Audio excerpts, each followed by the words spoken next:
Happy Saturday. Today I'm cooking shawarma. I prefer homemade shawarma in my home. I have this one and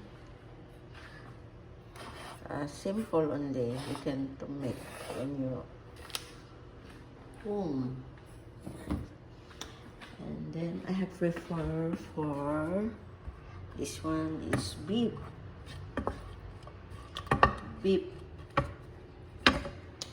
Pangbahay lang po na shawarma ang gagawin po natin.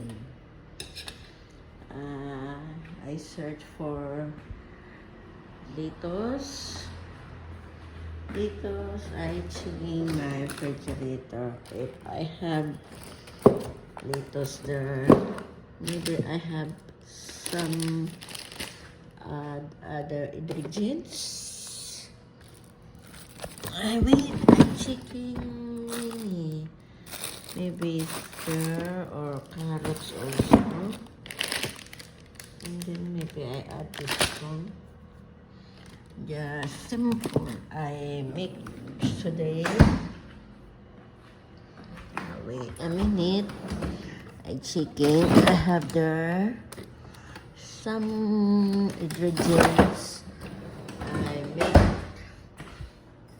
a little experiment for my shawarma today. Just practicing how to cook.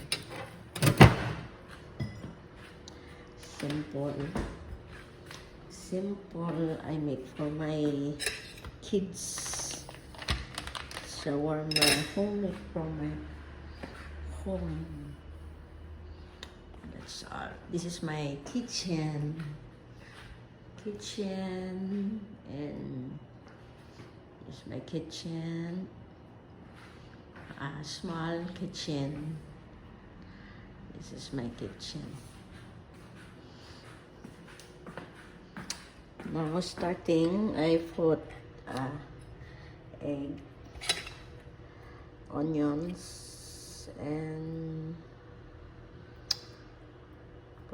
tomatoes, and I have to add the sauce, mayonnaise, and black pepper. This one. I'm starting this. I made for my. Maybe I had add a little bit of spicy. This is spicy.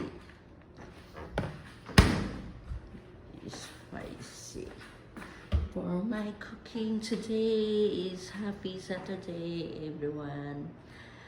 Okay.